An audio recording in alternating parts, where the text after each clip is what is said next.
Exam आज की date में एग्जामिनर की इच्छा है कि ज़्यादा से ज़्यादा बच्चे ज़्यादा से ज़्यादा मार्क्स लें, तो एक अननेसेसरी हवा बना के स्ट्रेस ले लेना ये ठीक नहीं है।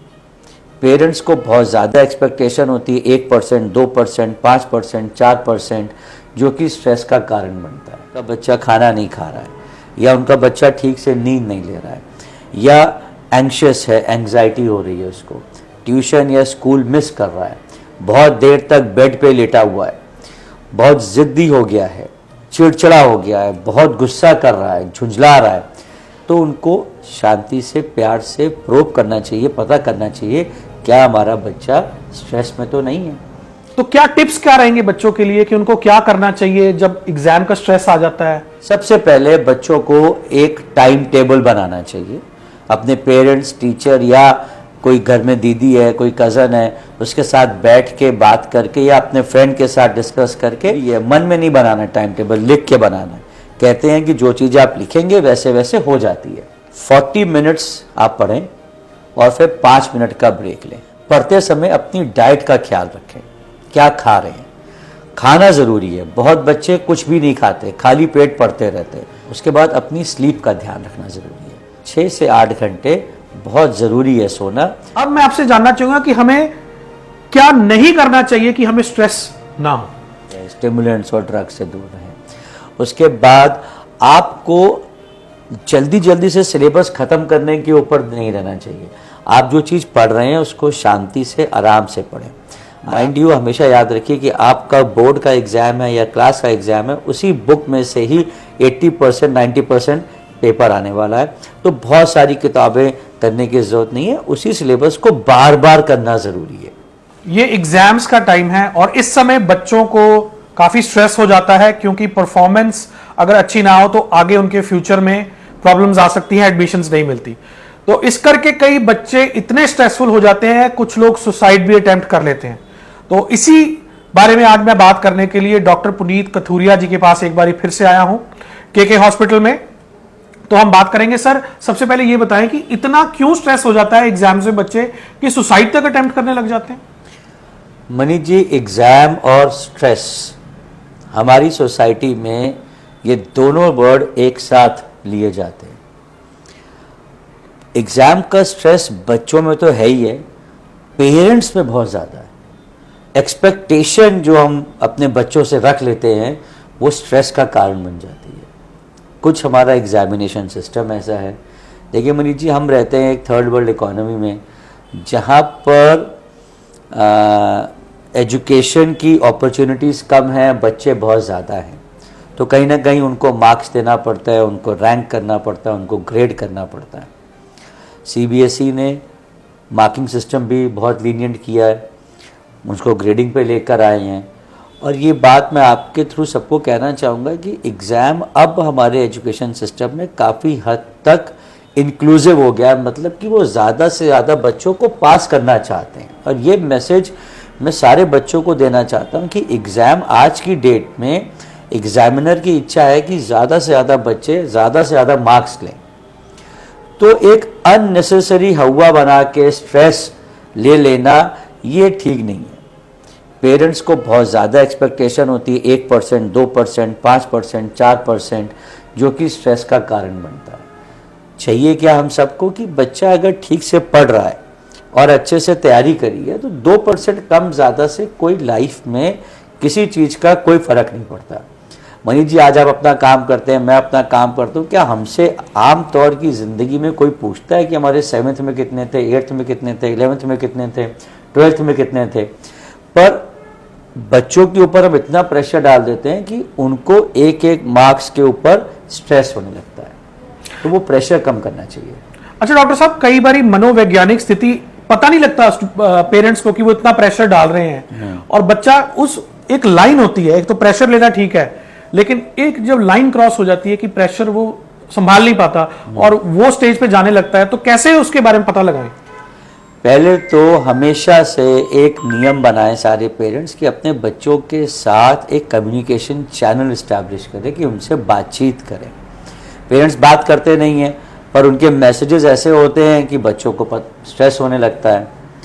अगर पेरेंट्स को लगे कि उनके बच्चे बैठे हुए हैं लेकिन पढ़ नहीं रहे हैं, अगर उनको लगे कि उनका बच्चा खाना नहीं खा रहा है, या उनका बच्चा ठीक से नींद नहीं ले रहा है, या एंग्शियस है, एंग्जाइटी हो रही है, उसको ट्यूशन या स्कूल मिस कर रहा है, बहुत देर तक बेड पे लेटा हुआ है, बहुत ज़िद्दी हो गया है, चिड़चिड़ा हो गया है, बहुत गुस्सा कर रहा है, झुंझला रहा है, तो उनको शांति से प्यार से प्रोब करना चाहिए, पता करना चाहिए क्या हमारा बच्चा स्ट्रेस में तो नहीं है। इस समय में हम देखते हैं फेब मार्च में बहुत सारे यंग बच्चे हेडेक, पेट में दर्द, ठीक है, तरह तरह की बॉडी प्रॉब्लम्स के साथ डॉक्टर्स के पास जाना शुरू कर देते हैं। घर पे कहते हैं हमें ये प्रॉब्लम हो रही है, किसी के शोल्डर में पेन है, किसी की बाजू में पेन है, किसी की हेड में दर्द है, किसी को वॉमिटिंग्स आ रही हैं। तो हमें ये समझना चाहिए कि हो सकता है इसमें स्ट्रेस का भी रोल हो, एग्जाम की टेंशन का भी रोल हो। तो क्या टिप्स क्या रहेंगे बच्चों के लिए कि उनको क्या करना चाहिए जब एग्जाम का स्ट्रेस आ जाता है, क्योंकि फाइनल एग्जाम्स होते हैं, बोर्ड एग्जाम्स होते हैं, तो क्या कर सकते हैं ऐसे में स्टूडेंट्स? देखिए, स्टूडेंट्स को एग्जाम्स की प्लानिंग करनी चाहिए। आजकल तो स्कूल्स बहुत हेल्प करते हैं प्लानिंग में, प्री बोर्ड एग्जाम्स लेते हैं, 1 बार 2 बार टेस्ट भी लेते हैं। अब बच्चों को क्या क्या करना चाहिए? सबसे पहले बच्चों को एक टाइम टेबल बनाना चाहिए। अपने पेरेंट्स, टीचर या कोई घर में दीदी है, कोई कज़न है, उसके साथ बैठ के बात करके या अपने फ्रेंड के साथ डिस्कस करके एक पूरा टाइम टेबल होना चाहिए। उस टाइम टेबल में आज आप क्या क्या पढ़ोगे, कैसे कैसे पढ़ोगे, पूरे हफ्ते में कैसे पढ़ाई होगी और पूरे 1 महीने में कैसे पढ़ाई होगी, वो एक टाइम टेबल होना चाहिए जो आप अपने रूम में चिपका सकें। उसको लिखना ज़रूरी है, मन में नहीं बनाना टाइम टेबल, लिख के बनाना है। कहते हैं कि जो चीज़ें आप लिखेंगे वैसे वैसे हो जाती है। तो पहले तो टाइम टेबल बनाएंगे, उसके बाद उस टाइम टेबल को फॉलो करने की कोशिश की जाएगी। जहाँ जहाँ पर भी टाइम टेबल नहीं फॉलो होगा तो उसके गैप्स को अगले दिन में या वीकेंड पे कवर करेंगे। पढ़ने का तरीका कैसा होना चाहिए कि आप फ्रीक्वेंट ब्रेक्स ले सकें।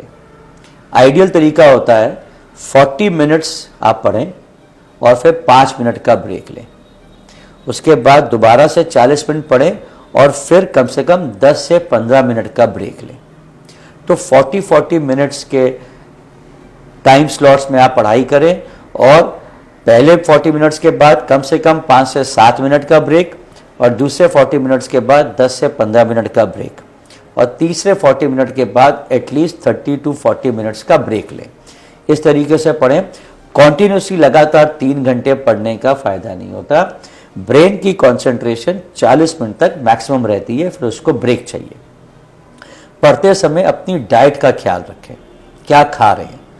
खाना ज़रूरी है। बहुत बच्चे कुछ भी नहीं खाते, खाली पेट पढ़ते रहते, तो ब्रेन में ग्लूकोज लेवल कम होने से उनको चीज़ें याद नहीं रहती, रिटेन नहीं रहती। तो उसमें इम्पॉर्टेंट क्या है कि आप अपनी डाइट का ध्यान रखें, अपने पास कोई टॉफ़ी, चॉकलेट ज़रूर रखें और बीच बीच में कोई स्नैक्स खाते रहें ताकि आपके ब्रेन को रेगुलर सप्लाई ऑफ शुगर मिलती रहे। तो शुगर सप्लाई में वो चीज़ें जो जल्दी शुगर देती हैं ब्रेन को, जिसमें थोड़ी सी मीठे की मात्रा हो, वो ज़रूर होनी चाहिए खाने में। उसके बाद अपनी स्लीप का ध्यान रखना ज़रूरी है। बहुत सारे बच्चे बिल्कुल भी नहीं सोते हैं, या कभी दिन में सोते हैं, कभी रात में सोते हैं। तो बच्चों को चाहिए कि वो उनके स्लीप आवर्स फिक्स्ड हो। अगर आप रात में पढ़ने वाले हैं तो लेट नाइट सो सकते हैं, लेकिन डेली का टाइम एक फिक्स रखेंगे। और अगर आप अर्ली मॉर्निंग पढ़ने वाले हैं तो रात में जल्दी सो के सुबह उठेंगे। दोनों ही बच्चों में ये इंपॉर्टेंट है कि जब एग्ज़ाम पास आ रहा है तो अपना स्लीपिंग पैटर्न इस तरीके से रखें कि एग्ज़ाम टाइम जब आपका हो, अगर सुबह 10 बजे का एग्ज़ाम है तो आपकी रात भर में नींद पूरी होनी चाहिए कि आप एग्ज़ाम से एक रात पहले 6 से 8 घंटे की नींद मिले। ऐसे अगर आफ्टरनून का एग्ज़ाम है तो उस हिसाब से एडजस्ट करें। ऐसा ना हो कि सुबह आपका एग्ज़ाम है और आप सारी रात पढ़ रहे हो। ये गलती आप में से बहुत बच्चे करते हैं। एग्ज़ाम अगर सुबह है तो उससे एक रात पहले 6 से 8 घंटे बहुत ज़रूरी है सोना। बच्चों को ये लगता है, आप लोग को भी ये लगेगा कि उस रात तो हमने सबसे ज़्यादा पढ़ना है, लेकिन एक बात साइंटिफिकली, मेडिकली और मेरे एक्सपीरियंस में ये क्लियर है कि अगर आप रात भर पढ़ते रहेंगे तो आपको लगेगा ज़रूर कि आपने ज़्यादा कोर्स कवर किया है, लेकिन एग्ज़ाम में परफॉर्मेंस उतनी अच्छी नहीं आएगी।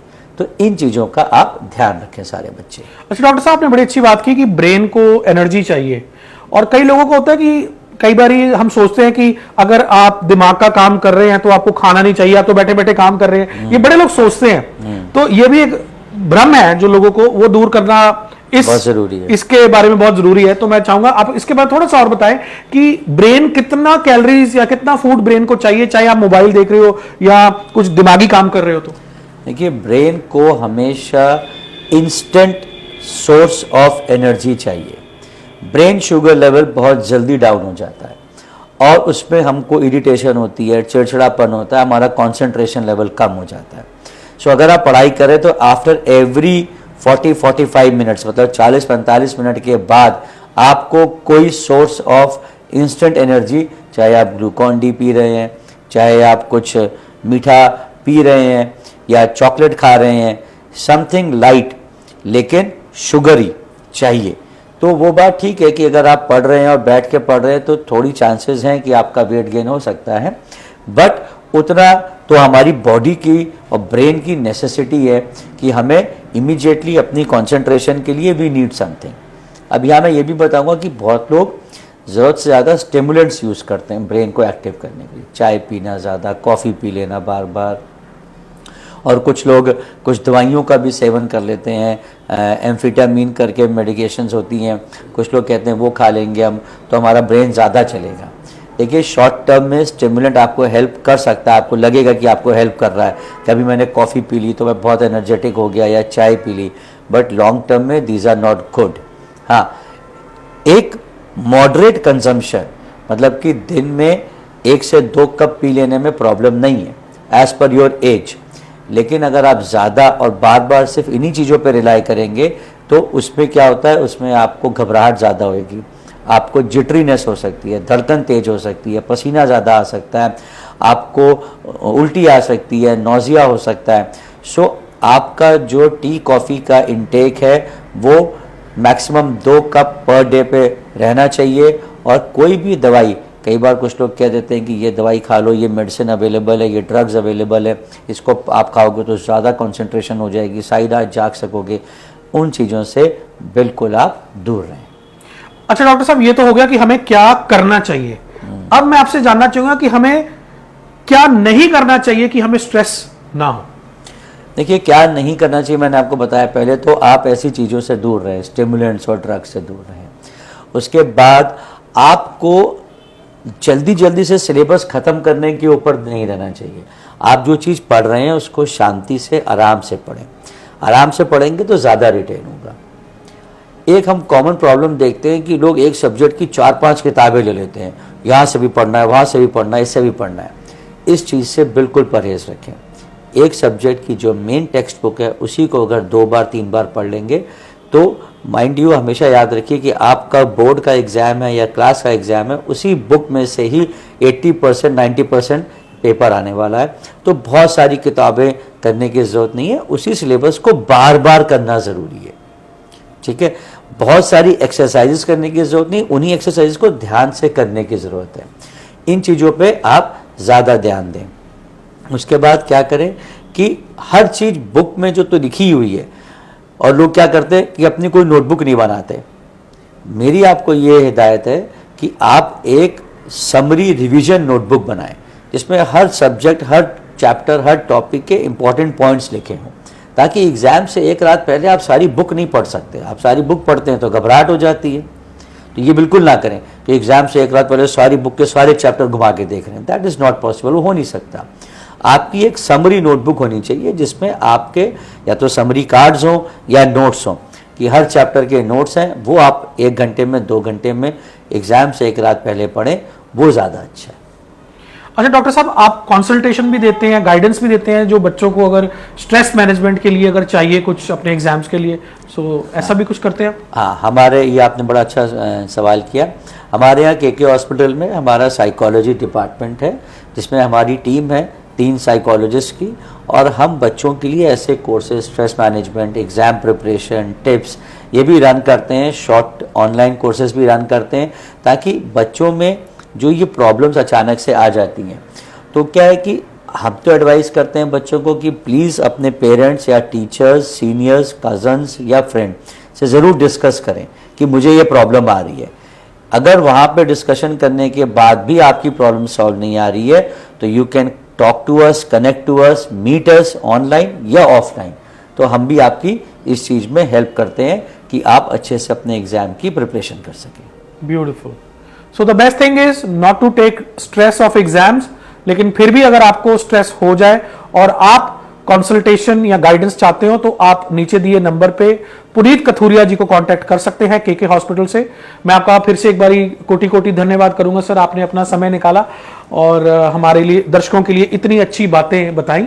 Thank you. एंड देखते रहिए लुधियाना पोस्ट, आपको मिलेंगे ऐसे ही किसी नॉलेजेबल इंटरव्यू के साथ अगली बारी। बहुत बहुत धन्यवाद।